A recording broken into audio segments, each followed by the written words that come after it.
예, 화요일 묵상의 시간입니다. 교회는 하나님께서 분명한 목적을 가지고 세우신 기관이다.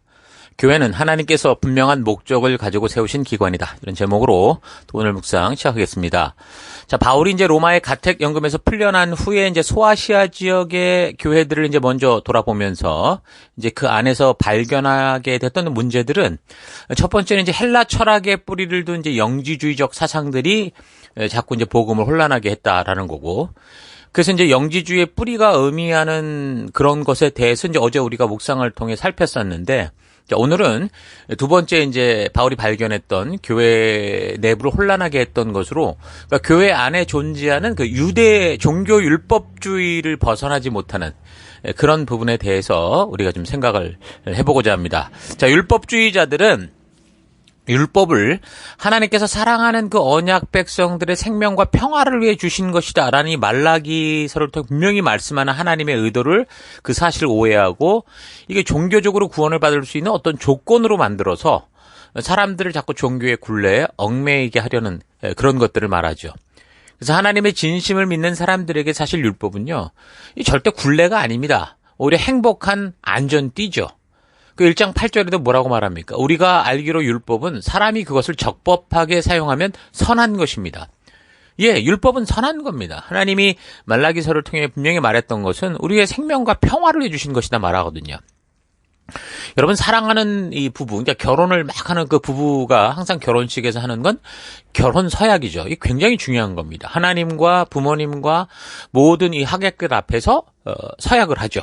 근데 이 서약이 뭐 서로를 불편하게 하는 짐이 된다던가 뭐 쇠사실같이 느껴진다던가 그런 게 아니라 오히려 서로를 목숨 바쳐 사랑하겠노라고 하는 서로의 결단이고, 그래서 어디를 가든지 이 서약을 했기 때문에 각자가 처한 곳에서 스스로를 순결하게 지키고 서로 하나 되게 하는 그런 신뢰에 힘을 주는 게 바로 서약 아닙니까?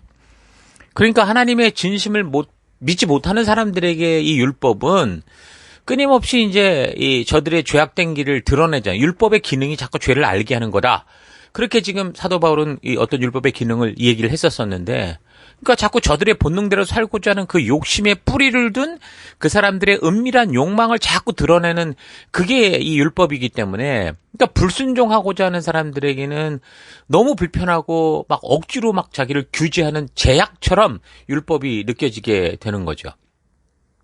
또한 하나님과의 계속되는 그 신실한 관계로 나아가야 되는데 그걸 원하지 않으니까 자꾸 이제 이거를 구원의 어떤 방법으로, 종교의 방법으로 축소시켜서 그렇게 자기들이 만든 이 종교, 그러니까 유대 종교를 추구하면서, 그러면서도 자신들은 어떻게 살든지 뭐 결국 천국에 간다. 우리는 선민이다. 택함 받은 자다. 이래가면서 막 이제 그렇게 자기를 속이고 살아가는 경우가 많은 거죠. 그러니까 이게 율법, 결혼 서약 이런 것들이 정말 사랑하고 그 의도를 아는 사람들에게는 정말 이거는 서로를 신뢰하게 할 수 있고 정말 힘을 주는 어떤 그런 약속이 되는데, 그렇지 않을 때는 전부 이게 뭔가 변명거리가 되고 비난거리가 되고 비평거리가 돼서 결국에는 하나님의 의도 자체를 자꾸 왜곡시키고 자기의 그 욕심이 오른 것처럼 그게 변명하는 삶을 살게 된다라는 겁니다. 예수가 하나님의 약속대로 그리스도 메시아로 이 땅에 오셨고, 그래서 새 언약이 성취되었을 때 이제 더 이상 어떤 종교적 제사나, 그러니까 불필요한 행위들, 그러니까 우리 스스로 죄를 깨끗게 할 수 없었기 때문에 바로 예수 그리스도의 피를 대신하는 어떤 상징적으로 행해왔던 그런 것들이 더 이상 필요하지 않게 됐고, 이제 오직 그 하나님의 진심을 믿는 믿음, 그러니까 하나님의 의도를 아는 게 중요하게 됐는데, 근데도 이제 여전히 예수가 그리스도다라는 걸 믿지 않거나 또 믿는다고는 말을 하는데 종교적인 불필요한 행위, 그러니까 그러나 이제 자기들의 마음에는 만족을 주는 종교적 행위식으로 병행을 함으로 결국 그 얘기는 뭐가 됩니까? 예수가 그리스도로 이 땅에 오신 하나님의 그런 이 약속의 성취다라는 것을 믿지 않는 거고 거절하는 거고, 그래서 마치 예수를 십자가에 못 박은 유대인들처럼 그렇게 그냥 예수님 메시아를 기다리면서도 보낸 메시아를 죽여놓고 자기들은 여전히 메시아를 기다린다. 이상한 삶을 살게 되는 거죠. 그러니까 교회 안에 거짓 교사라고 불리는 사람들이 한 짓이 바로 이런 겁니다.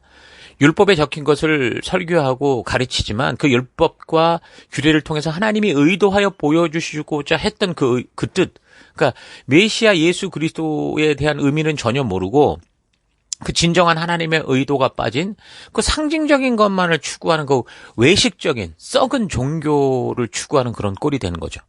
그러니까 율법을 설교한다고 하면서도 그래서 하나님이 이 율법과 그리스도를 주신 참 의도, 의미를 알지 못하니까 자꾸 헛된 궤변만 남발하고 또 그들이 말하는 것이나 확증하는 것이 율법을 주신 하나님의 분명한 의도에서 벗어났기 때문에 그러니까 아무리 그런 이야기를 교회당에서 한다고 해도 심지어 예배에서 설교 강단에서 한다고 해도 그건 무의미한 잡담에 불과하게 되는 거죠. 하나님이 보실 땐 도대체 왜 이 공간이 너희들이 네 말을 하는 공간이 되어야 되냐라고 이사야 1장에서 말씀하셨던 그런 일들이 벌어지는 거죠. 그러니까 성경을 통해 하나님의 진정한 의도를 깨닫지 못하면서 다른 사람들에게 성경에 대한 어떤 정보를 늘어놓고 자기가 원하는 대로 해석을 늘어놓기 좋아하는 이사란 사람들은 그러니까 이런 유대 율법주의자들 같은 경우는 결국 장님을 인도하는 그 어리석음을 범하는 그런 행동이라는 거죠. 이건 예수님도 말씀하신 거 아닙니까?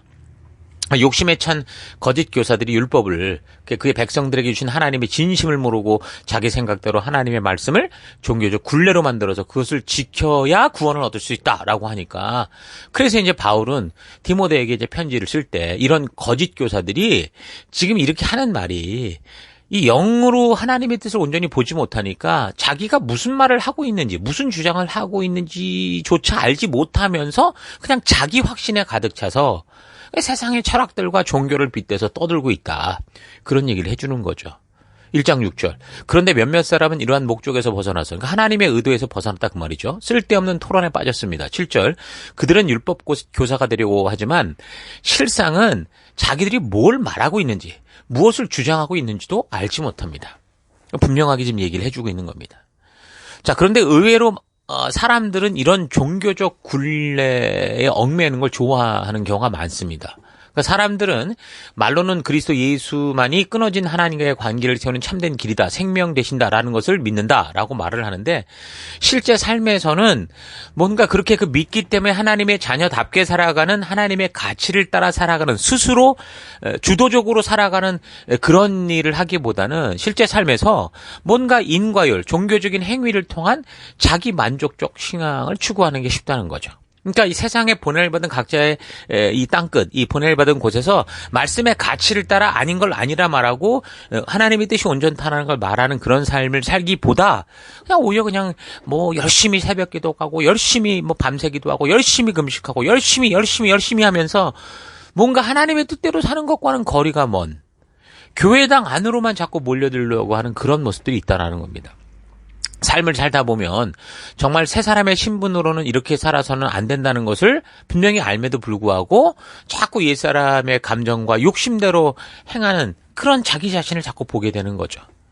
그러니까 하나님의 뜻은 분명히 저기 있고 이곳에 있는데 나는 거기에 가고 싶지 않은 거죠. 그러다 보니까 자꾸 핑계와 변명을 만들게 되는 거죠.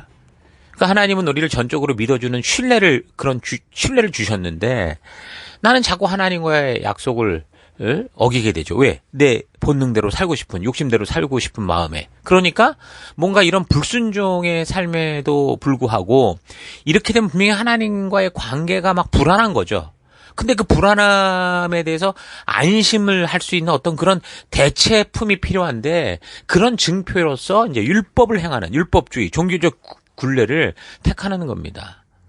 그러니까 뭔가 잘못을 저지르면 그에 합당한 대가를 치러야 마음이 편해지고 떳떳한 것이 하나님이 만든 인간의 법칙이다 보니까 그런 찔림이 있는 건 정상이죠. 내가 바른 길을 가지 못할 때 뭔가 긴장이 되고 두려움이 생기고 이건 정상입니다. 근데 그런 찔림에 대한 반응으로 자신의 욕심과 생각을 내려놓고 우리 하나님의 말씀의 가치를 따라 나를 변화시키고 그렇게 하나님의 의도대로 가는 게 아니라 여전히 그 불안함에도 불구하고 자기가 지금 하고 싶은 대로 하기 위해서 그러니까 마음에서는 그런 음성을 듣지 않으려고 자꾸 이제 변명을 하게 되고 그러다 보니까 이제 자꾸 종교적인 행위를 가지고 내가 이런 걸 하나님의 어떤 그 요구하시는 바를 행했다 이런 식으로 스스로를 안심시키고 그렇게 살아가는 게 바로 율법주의라는 겁니다.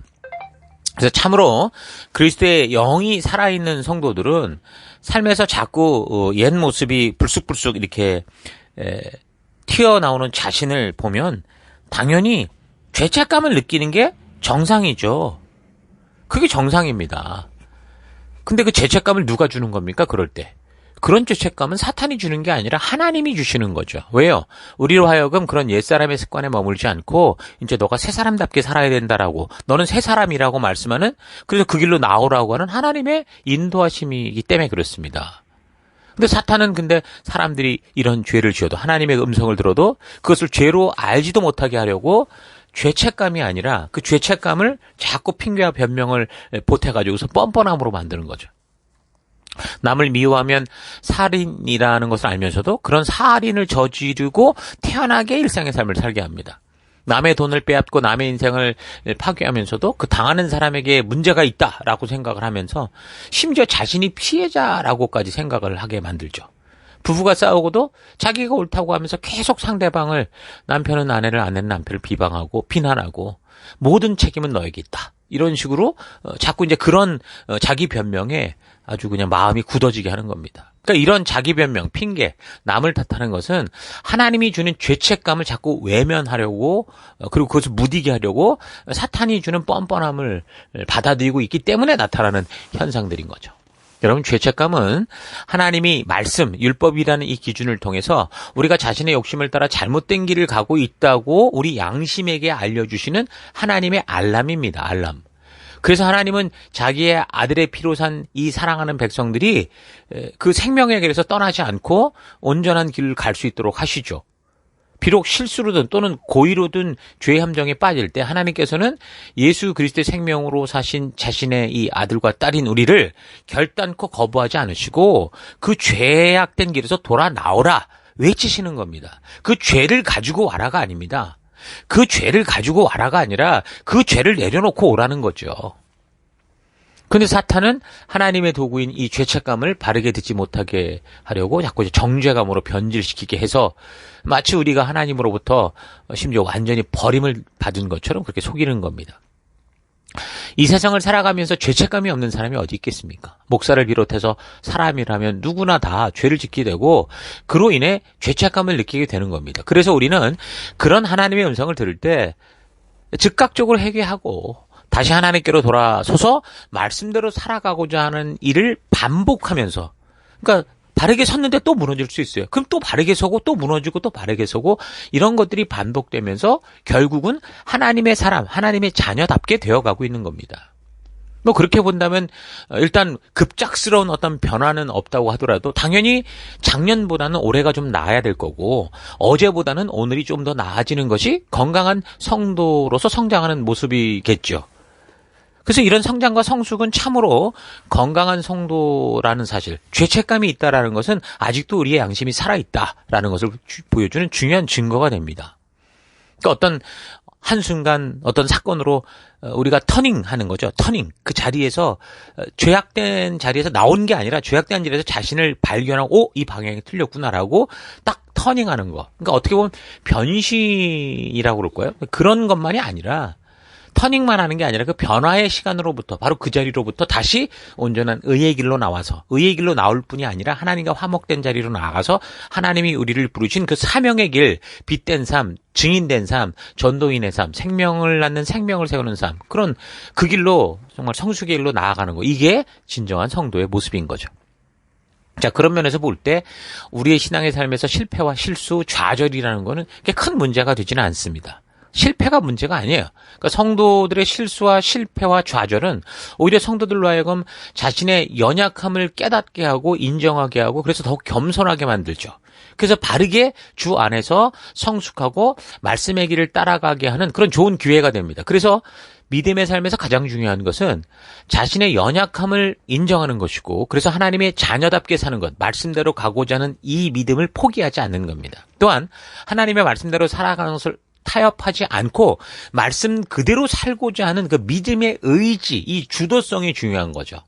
그러니까 성도가 하나님의 말씀대로 순종하는 삶을 그래서 포기하게 된다면 우리가 아무리 교회 속에 존재한다고 해도 결국은 율법의 영미여서 이제 간신히 그 종교의 그런 어떤 그 족쇄에 질질 끌려가는 외식적인 종교인이 되거나 또는 이제 견디다 못하면 이제 견디다 못하는 게 아니라 자기 욕심대로 더 살려고 하면 이제 완전히 배교자가 돼서 아예 세상으로 돌아가 버리는 그런 인생이 될 수도 있는 겁니다. 자, 이렇게 이제 바울이 보았던 소아시아 지역 교회들 속에서 발생하고 있었던 문제들의 배경을 통해서 오늘 이제 내 신앙의 현장, 우리 삶의 현장을 좀 잘 뒤돌아보고 건강한 생명과 하나님이 부르신 바른 사명의 길에 설 수 있는 우리가 되기를 바랍니다. 그 시대 교회들 속에 이런 분위기, 그러니까 사회적 이런 문화적 분위기를 바르게 진단한 바울이 하나님의 진리의 터라고 할 수 있는 교회가 사람들의 생각과 자기들이 원하는 대로 가지 않고 오직 하나님의 목적을 따라 바르고 온전하게 서 있게 하기 위해서 에베소의 디모데에게 이제 첫 편지를 쓰게 된 겁니다. 그래서 오고 오는 세대 속에서 하나님의 집으로 구원되어 들어오는 이들이 어느 세대를 막론하고 변함없이 이 말씀을 통해 하나님의 진심을 만나고 그래서 마지막 새하늘 새 땅이 임하기 전까지 그리스도의 그 재림의 날까지 그 하나님의 의도를 따라 살아갈 수 있도록 하는 하나님의 비밀한 축복이 이 교회에 대한 하나님의 목적이 사람들에 의해서 왜곡되고 변질되지 않도록 하기 위해서 이제 디모데 전서, 그러니까 목회자들에게 이런 성도들에게 이런 부탁을 하는 겁니다. 그래서 하나님의 목적이 이끄는 교회를 바르게 세우는 것이 결국 바울이 순교 전까지 마지막으로 전심을 다해 했던 사역이고 교회가 서야 되는 바른 목적으로 세우고자 했던 전부인 거죠.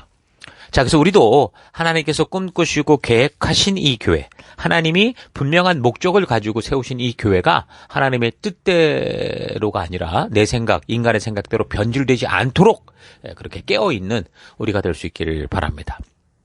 자, 오늘 하루 나는 정말 내가 속하고 살아가는 이 교회를 하나님이 직접 세우신 하나님 나라로서의 모임이다. 하나님의 나라다라고 생각하면서 그래서 삶의 모든 곳에서 하나님의 말씀의 가치만을 유일한 삶의 기준으로 삼고 하늘나라 백성답게 살아가고 있는지 아니면 그저 종교들 중에 하나로 나의 안녕과 또 내 삶의 윤택한 미래를 위해서 더 나아가 죽어서도 천국에 갈 수 있는 하나의 방법으로 그저 교회당만 열심히 왔다 갔다 하고 또 봉사와 헌금을 하고 그냥 이렇게 종교 생활을 하고 있으면 되는 것이다. 이런 식으로 생각해 왔는지 좀 차분히 되돌아볼 수 있기를 바랍니다. 이 세상에서 발명되는 어떤 물건이든지 그냥 의미 없이 만들어지는 게 없죠. 그 물건을 만든 사람에 의해서 그 물건이 만들어지는 목적이 분명하게 있습니다. 마찬가지로 이 땅을 창조하신 하나님께서도 이 땅과 인간을 창조하신 목적이 분명히 있습니다. 교회 또한 하나님의 창조물이죠. 그렇다면 이 교회는 분명히 하나님의 목적이 뚜렷한 그런 공간이 되는 겁니다. 그런데 교회 안에서는 유대 율법주의자와 같은 종교적 행위를 통해 하나님의 뜻이 왜곡되고 또 세상에 나갔을 때 이 외부적으로는 영지주의와 같이 예수가 그리스도 되심을 믿지 않고 혼잡하게 하는 그런 일들이 지금 우리 삶 속에 벌어지고 있죠. 이런 시대에 우리가 해야 될 일이 무엇일까요? 지금 바울이 디모데에게 편지를 써서 알게 하고 또 함께 이루고자 했던 그게 무엇일까요? 바로 교회가 하나님의 목적을 따라 서가게 하는 겁니다. 하나님의 분명한 목적대로 살게 하는 거죠. 바로 온 성도들이 자기의 생각, 세상의 흐름이 아니라 하나님의 목적을 따라 살아가게 하는 것, 그것이 바로 이 시대 성도인 여러분과 제가 할 일입니다. 자, 이런 사실 잊지 마시고 우리가 그 목적에서 벗어나는 길을 갈 때 우리의 양심의 죄책감이라는 알람을 통해서 하나님께서 우리에게 말씀하시고 있다는 거 이거 기억하고 그 하나님의 음성을 들을 때 죄악된 길, 나의 만족과 유익을 위한 길, 세상이 달려가는 길에서 회개하고 돌이켜서 하나님이 세우신 이 분명한 교회의 목적, 성도의 목적의 길로 돌아와서 하나님의 말씀의 가치가 이끄는 그 길로만 믿음으로 걸어갈 수 있는 우리가 되기를 바랍니다. 자, 오늘도 각자가 처하여 살아가는 곳곳에서 우리 하나님께서 우리 양심을 통해 말씀하시는 이 음성을 듣고 하나님이 우리를 인도하시는 그 벅차고 감격스러운 말씀대로의 길로 나아가는 여러분들이 될 수 있기를 주의 이름으로 축원합니다. 자, 오늘 하루도 힘내십시오. 잠시 기도하겠습니다. 하나님의 분명한 목적이 있는 이 교회를 내 생각대로 생각하거나 그냥 남들이 하는 대로만 따라가는 그런 원숭이가 본 것을 그대로 흉내내는 것 같은 그런 인생을 살아온 것을 회개합니다. 이 온 우주 만물을 향한 모든 생명체를 향한 하나님의 진정한 뜻, 그 창조의 목적이 무엇인지를 바르게 알아서 내 삶이 우리 하나님의 목적이 이끄는 삶이 되게 하시고 이 세상의 모든 것들이 하나님의 목적대로 살아가게 하는 그런 삶에 힘쓰는 내가 되기 원합니다. 하나님께서 우리의 양심의 죄책감을 통해 음성을 들려주시며 우리로 나아갈 바를 알게 하시는 이 사실을 잊지 않고 그렇게 양심을 통해 들려오는 하나님의 음성을 외면하지 않고 민감하게 따라 살아가는 내가 되기 원합니다. 오늘도 내가 살아가는 삶 곳곳에서 우리 하나님이 창조하신 그 목적을 따라, 그 분명한 목적을 따라 살아가는 내가 되기를 간절히 바라옵고 예수님 이름으로 기도했습니다. 아멘.